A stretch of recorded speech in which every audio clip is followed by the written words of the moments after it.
So hello everyone, welcome to our new blog. দিনটা ছিল শনিবার আর অঘ্রাণ মাসের শেষ শনিবার। সকাল সকাল উঠেই কিন্তু আমরা বেরিয়ে পড়েছিলাম, আর এটা কিন্তু নৈহাটি স্টেশন। কি করব, কোথায় যাব, সবটাই কিন্তু তোমাদের এই ভিডিওতে দেখাবো। তো চলো বেশি কথা না বলে ভিডিওটা শুরু করা যাক। তো ধর্ম হোক যার যার, বড় মা কিন্তু সবার। শুনেছি নাকি বড় মার কাছে সহজেই চাইলে যাওয়া যায় না, কারণ প্রচুর নাকি লাইন দিতে হয়। তারপরে যদি থাকে ছোট বাচ্চা, তো সব কিছুই সাহস নিয়ে কিন্তু মায়ের কাছে চলে এসেছি। আমার মনে হয় মা কিন্তু আমাদেরকে টেনেছে, তাই কিন্তু আমরা মায়ের কাছে আসতে পেরেছি। তো আমরা পুজো দিতে পারবো কি, কতটা লাইন, সবটাই তোমাদের এই ভিডিওতে দেখাবো। তো দেখো, তোমরা কিন্তু উপরের ব্যানারটা দেখে বুঝতেই পারছো। তো চলো, আজকে কিন্তু প্রচুর ভিড় হয়েছিল। তো দেখো, আমরা কিন্তু পুজোর ডালা কিনে নিয়েছি। তো এবার কিন্তু লাইনে দেওয়ার পালা।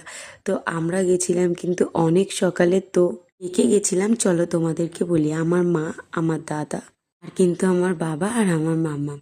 তো অনেক দিন পর দাদার সাথে দেখা হলো, কারণ দাদা চাকরি করে, ওর সময় হয়ে ওঠে না।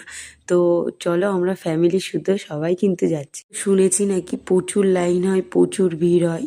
তবে হ্যাঁ, আমার কিন্তু বড়মার কাছে এসে সত্যি মনে প্রাণে পুরোটাই এতটা ভালো লেগেছে, তোমাদেরকে আমি বলে বোঝাতে পারবো না। এখানকার সিস্টেমগুলো জাস্ট অসাধারণ ছিল। তো এই যে সেই জায়গাটা, ধর্ম হোক যার যার, বড় মা সবার। তো চলো, আমি কিন্তু অন্যান্য জায়গায় দেখেছি পুজোর লাইন দিতে গেলে কিন্তু অনেকক্ষণ দাঁড়িয়ে থাকতে হয়। দেখো, এখানে কিন্তু গণ্ডি কাটছে। ওদের মনস্কামনা মা পূর্ণ করেছে, তাই কিন্তু তারা মানত করেছিল, তাই গণ্ডি কাটছে।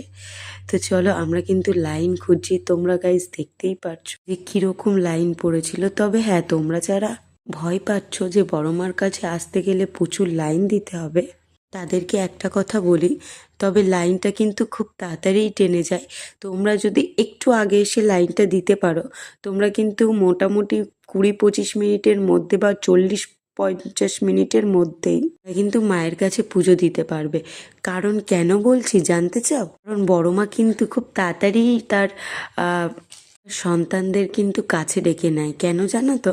কারণ মা বুঝতে পারে যে আমার সন্তানরা কষ্টে দাঁড়িয়ে থাকবে, সেটা সে একদমই সহ্য করতে পারে না। কারণ লাইনটা প্রচুর তাড়াতাড়ি টেনে যায়। তো তোমরা যারা ভয় পাচ্ছ যে মায়ের কাছে পৌঁছাতে পারবে কি না, তো তাদের উদ্দেশ্যে বলা যে মনে ভক্তি থাকলে আর মা যদি চান, অবশ্যই তোমরা মাকে পুজো দিয়ে মায়ের দর্শন নিয়ে তোমরা বাড়ি ফিরতে পারবে। কারণ কেন, লাইনটা এত তাড়াতাড়ি টেনে যায়। তো আমরা লাইনে দাঁড়িয়েছিলাম কিন্তু 12টা নাগাদ। আমরা কিন্তু 1টার